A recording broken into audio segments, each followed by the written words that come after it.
You think the French Revolution is a story of freedom and high ideals? Think again. Imagine for a moment, not on the guillotine, but in the middle of a Paris street, a crowd that is no longer human. It is a frenzied rage, and at its center is a woman.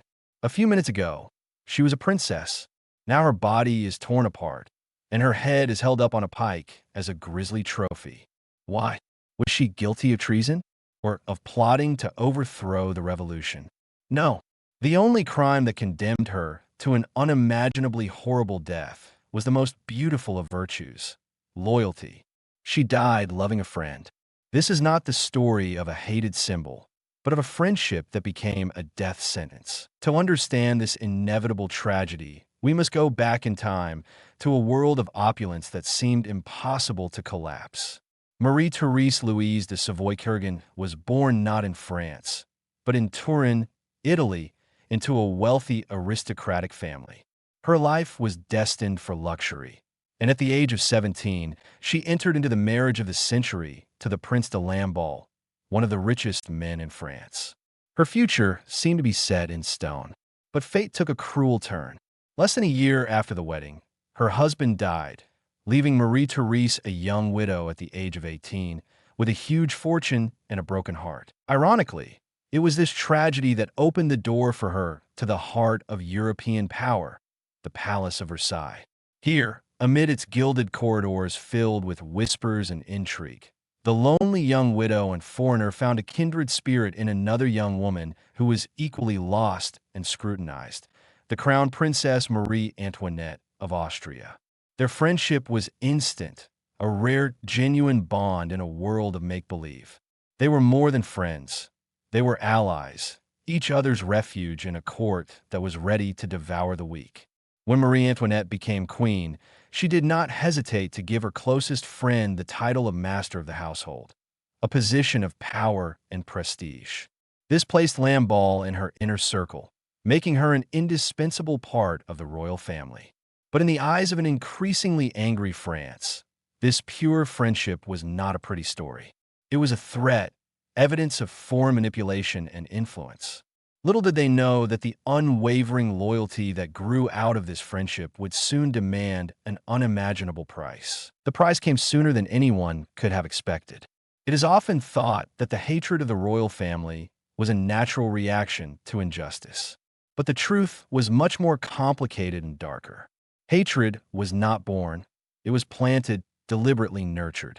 Before the spears were sharpened, the first weapon used was ink. A vicious and filthy propaganda campaign was launched, aimed squarely at Queen Marie Antoinette.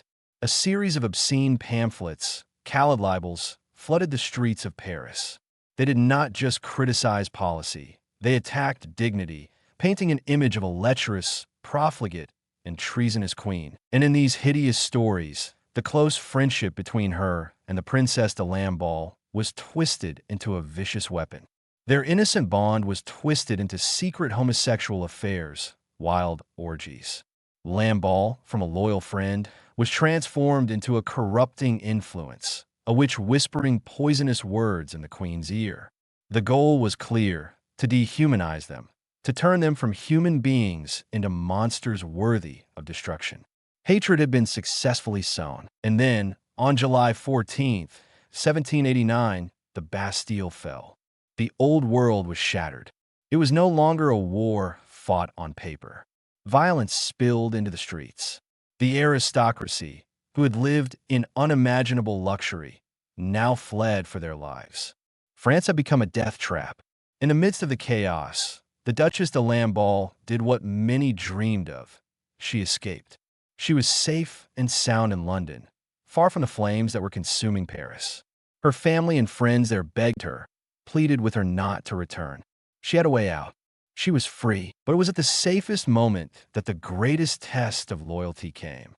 In Paris, Queen Marie Antoinette was increasingly isolated, imprisoned in her own palace, surrounded by a sea of haters.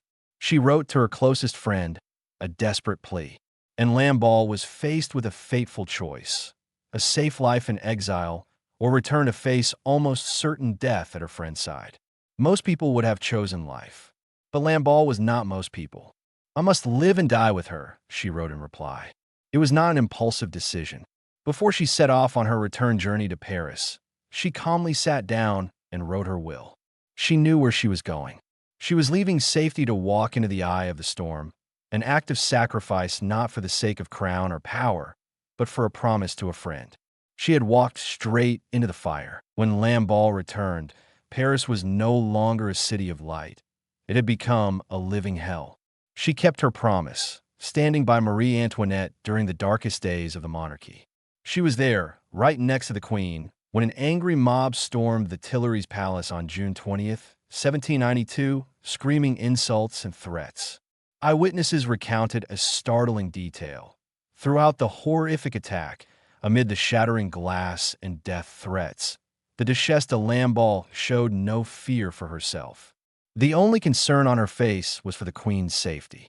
Her loyalty was not a mere word. It had been forged in the fire. But the fire grew.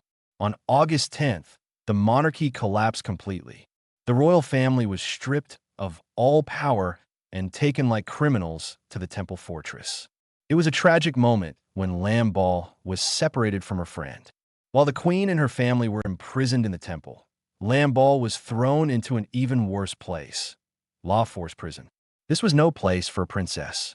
La Force was the cesspool of Paris, a place of darkness, dampness, filth, and despair. From the heights of luxury, she was thrown into the abyss of misery. And outside those cold stone walls, Paris was in the grip of mass hysteria. In early September 1792, a wave of paranoia and murder, later known as the September Massacres, swept through the city. Fueled by fear of enemy invasion and the fiery speeches of revolutionary leaders, the mobs took it upon themselves to judge. They believed that the prisons were dens of traitors waiting to attack them from within. So they stormed the prisons, dragged out the inmates, held mock trials that lasted minutes, and then slaughtered them in the courtyards. From her cell, Lamballe could hear it all. The screams of terror, the clang of weapons on flesh, the wild cheers of the crowd. She knew they were coming. She was more than a prisoner. She was the ultimate prize they coveted. Finally, on the morning of September 3rd, the door to her cell opened. It was her turn. She was brought before a tribunal, an ironic term for the scene. It was just a few men, red-faced from alcohol, sitting behind a table stained with blood and wine, holding the power of life and death in their hands. As she crossed the threshold, she nearly fainted. The courtyard was no longer a courtyard. It was a slaughterhouse, awash with blood and mutilated bodies. She was asked a few questions, and she answered them calmly. Then came the final test, her only chance at life. Swear allegiance to liberty and equality, someone commanded, and hatred of the king and queen. The room fell silent. A lie, and she would live. But she raised her head, and in a voice that did not tremble, she gave the answer that sealed her fate. I am willing to swear to the first, she said, but I cannot swear to the second. It is not in my heart. Someone standing nearby whispered in her ear, swear. If you do not swear, you will die. She heard, but she refused. She chose loyalty. She chose death. The room fell silent. Her refusal hung in the air, a final act of defiance in a world gone mad. The men at the table looked at each other, their glassy eyes betraying no emotion. They had heard the answer. The life of the Princess de Lamballe now rested in their hands, depending on what they said next. It was said that in moments of decision, a person's true nature, for better or worse, was revealed. Would her courage move them? Would the steadfastness of a woman facing death, unarmed, awaken a last spark of humanity in these blood-soaked men? The judge, a man named Hébert, cleared his throat. He stared at Lamballe, and then in an almost indifferent tone, he delivered his verdict. There was no condemnation. No accusation. Juste un simple code de sentence. Alors, il faut élargir, madame. Then, let the lady be free. A wave of relief would have passed through the minds of anyone who didn't know. Freedom. The word sounded sweet, an unexpected release. Had they decided to spare her? Was her loyalty, even to their enemies, worthy of respect? For a brief moment, a glimmer of hope flickered through the slaughterhouse.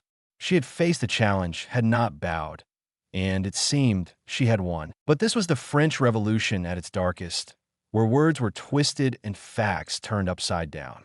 Let the lady be free was not a pardon. It was a coded death sentence. It was a cruel code, a signal that every butcher in and out of the room understood. It meant, she is condemned. Turn her over to the mob. It meant, we have done our job. The rest is up to you. The entire trial was a farce, designed to create the illusion of due process, when the outcome was already predetermined. She never had a chance. Two guards stepped forward, taking her by the arms. She was still weak and dazed from days of captivity and mental torture. They did not lead her out the back door to freedom.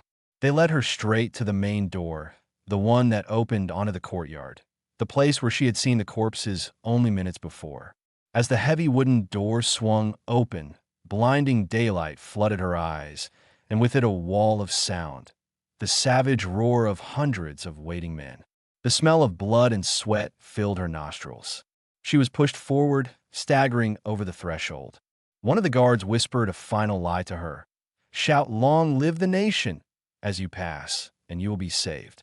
It was a final cruelty, a final seed of false hope planted even as they pushed her into the arms of those who would tear her apart. The door slammed shut behind her. She stood alone, facing a sea of screaming people. The trap had sprung. The Princess de Lamballe's world shrank to a muddy courtyard, filled with blood and screams.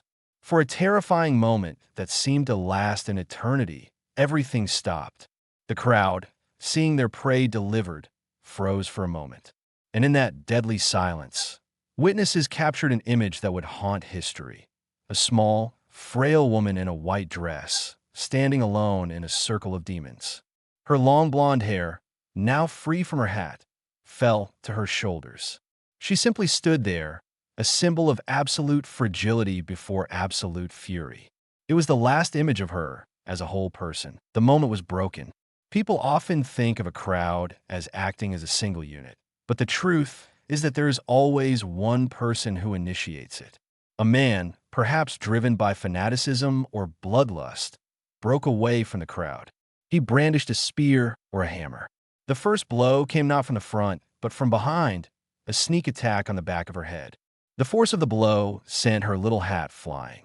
Her hair, once carefully tended in palaces, now cascaded down like a golden waterfall in a slaughterhouse. She staggered but did not fall. A second blow, quick as lightning, struck her square in the forehead. This time her small body could not take it any longer. She collapsed and fell flat on the muddy ground, among the bodies of those who had met the same fate before her. And then the Real frenzy began. Like a dam bursting, the crowd rushed in. They were no longer individuals. They were a single being with 100 arms, driven by a single brain of hatred. They rushed at her with whatever they could get their hands on: spears, swords, knives, and iron bars. It was not an orderly execution. It was a frenzy, a tearing apart. It happened very quickly, a storm of brutal and chaotic force. In a few seconds, the life of the Princess de Lamballe was extinguished. But for the mob, her death was not enough.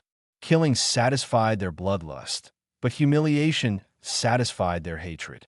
They wanted to erase her not just from life, but from human dignity. They committed the ultimate act of humiliation. They beheaded her.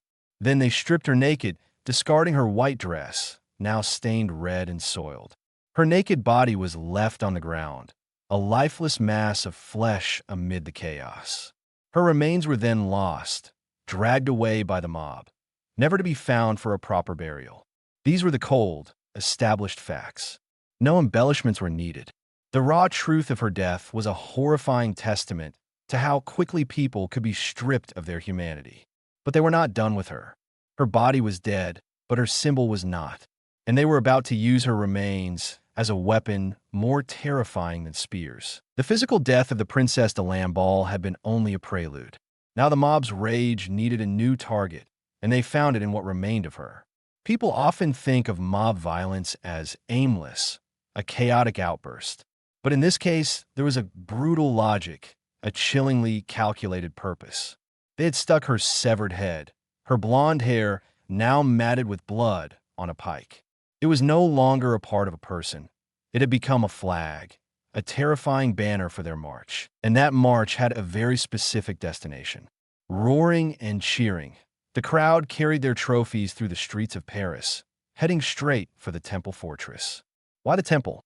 Because that was where Queen Marie Antoinette, the ultimate target of their hatred, was being held. They could not touch her with their hands, but they could touch her with their minds. They would use the thing she loved most to torture her. The head of her closest friend was more than a trophy. It was a psychological weapon designed to inflict the most excruciating pain. They would force the queen to face the consequences of the loyalty she had inspired. When the huge crowd reached the temple, they gathered in a chaotic sea beneath the windows of the royal family. They shouted the name of the empress, demanding that the Austrian woman be removed. They raised their spears, trying to bring Lamballe's head up to the level of the window. Some of the zealots even shouted that they wanted the empress to kiss her friend's dead lips. It was a display of pure cruelty. Inside the stone walls, the royal family struggled to maintain some semblance of normalcy. They heard a noise that grew louder, a sound more terrifying than anything they had ever heard. King Louis XVI, concerned, sent his faithful servant, Jean-Baptiste Clary, to see what was happening. Clary went to the window and froze. He recognized the face on the spear. Horrified, he backed away, trying to prevent anyone else from seeing. But it was too late. The screams outside grew louder. Marie Antoinette, sensing something was wrong, demanded to know what was happening. The guards rushed to block the window, but an officer, either out of malice or with the ruthless candor of a soldier, answered her question bluntly. We do not know for sure whether the queen actually saw the horror, but that did not matter. The officer's words were sharper than any knife. Madam, he said, they are trying to show you the head of the Duchess de Lamballe. Just hearing those words was enough. A heart-rending scream echoed through the room. Marie Antoinette collapsed to the floor, unconscious. The psychological weapon had hit its mark perfectly. The crowd outside may not have heard her screams, but they had succeeded. They had found a way to break her from within. It is said that the queen wept unceasingly that night. The image her mind conjured of her beloved friend was more terrifying than anything she could have seen. The wound had been inflicted, and while the truth was terrible enough, it was about to become fertile ground for even more hideous legends to grow. The true story of the death of the Princess de Lamballe is horrifying enough to haunt anyone. A woman beaten to death by a mob and beheaded, then used to torture her best friend. It is an abyss of cruelty. So why? Why is the terrible truth not enough? Why is history laden with legends that are even more disgusting, macabre, and sickening? The answer lies in the nature of propaganda warfare and mass psychology. To understand the story of Lamballe, we must not only know what happened, but also expose what happened or not happened. The most persistent and vicious myth revolves around her sexual abuse. Over the centuries, stories have been spun that she was gang raped. Her breasts were cut off as trophies, and her genitals were mutilated and displayed. These are images that are nauseatingly graphic, designed to shock the mind. And they're almost certainly untrue. Contemporary accounts, even those from those who hated the empress and her entourage, make no mention of these acts. More importantly, an official report later detailed the items found in her pockets: a letter, a watch, some money. This proved a crucial fact. At some point after her death, her body was still clothed, in stark contrast to the stories of immediate stripping and assault. These gruesome details were added later, mainly by royalists, to paint a picture of the revolutionaries as inhuman monsters, savages who had lost all reason. Then there was the cannibalism myth. Rumors circulated that her heart had been ripped out and eaten alive by a mob member, or that her blood had been passed around drinking. This was a blatant fabrication. There was not the slightest credible evidence that this had happened. It was a classic propaganda tactic. Accuse your enemies of committing the ultimate human taboo, cannibalism, to strip them of their humanity. Other myths are more subtle. One story claims that her head, before being taken to the temple, was taken to a hairdresser's. There it was washed, powdered, and carefully styled to look pretty for the queen. It's a deeply Gothic idea, a blend of beauty and death, but it has no basis in fact. Amid the chaos and hysteria of the September massacres, the idea of such a calculated, morbidly artistic act is absurd. Another myth, also untrue, is that Marie Antoinette was forced to kiss her friend's cold lips. As we know, this did not happen. By focusing on these sensationalist fictions, we risk making a grave mistake. We are distracted by the monsters of fairy tales and forget the real monster, a crowd of ordinary people capable of unimaginable atrocities. The truth of this story needs no embellishment. It needs to be faced head-on. So when we strip away the layers of horror, when we wipe away the propaganda, what are we left with? We are left with an even more terrifying truth. We are left with the story of a person. A woman killed not for what she did, but for what she represented. This is the ultimate and deepest tragedy of the Princess de Lamballe. The tragedy of being turned into a symbol. Let's look at it another way. The mob of September 3rd, 1792, did not actually kill Marie-Thérèse Louise de Savoy-Carignan. The woman, with her own fears, hopes, and loves, had ceased to exist in their eyes. They had killed an idea. They had killed Lamballe, a symbol of everything they hated. She was a symbol of aristocratic luxury in a starving country. She was a symbol of the influence of the Austrian woman they believed was destroying France. She was the living embodiment of the old regime, a world of privilege and injustice that they were trying to destroy at its roots. Her death was therefore not an ordinary murder. It was a lynching, a political ritual sacrifice. By brutally destroying her body, they felt they were purging their revolution. By holding up her head, they were declaring victory over an idea. The extreme brutality, the beheading, the stripping of the body was not just an act of madness. It was a conscious attempt to erase, humiliate, and destroy the symbol so completely that nothing remained. They did not just want her dead. They wanted the idea of her dead. The death of the Princess de Lamballe has become one of the most infamous and iconic moments of the entire French Revolution. It marked the moment when the lofty ideals of liberty, equality, fraternity collapsed in the face of violence and fanaticism. It showed how quickly people can abandon empathy and compassion when driven by political rage. It was a chilling reminder that a mob is not a collection of individuals. It can become a single entity, a death squad without a face and without a conscience. Ultimately, her legacy is that tragedy. She is remembered not for a life of quiet loyalty and devotion, but for the unspeakable brutality of her death. The manner of her death has completely overshadowed the way she lived. She has been trapped in history as a victim, a figure of horror, rather than a human being who made a courageous choice for friendship. Her story forces us to look into the abyss of human nature, where the line between human and monster becomes terrifyingly thin. Her truth does not need myth to be terrifying, because it shows us a monster we can all recognize, ourselves, when our hatred blinds us. After the storms of history, silence often remains. When the roar of the crowd has died down, when the blood has dried on the cobblestones of Paris, the story of the Princess de Lamballe does not end there.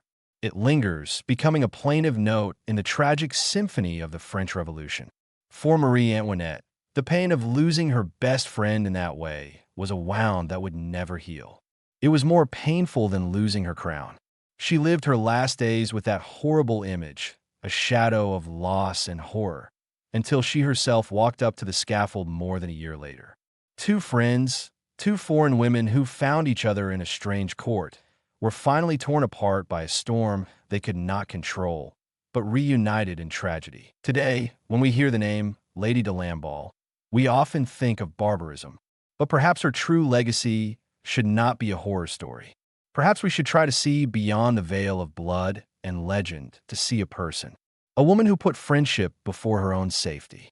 A person who, when faced with the choice between lying and living or telling the truth and dying, chose the truth in her heart. Her life and death pose a timeless question. How much is loyalty worth? And in a world riven by hatred, can a pure personal bond survive, or is it doomed to be crushed? The Princess de Lamballe's remains may be lost forever, but her true story remains, a quiet but powerful reminder of the price of humanity in the most inhuman of times.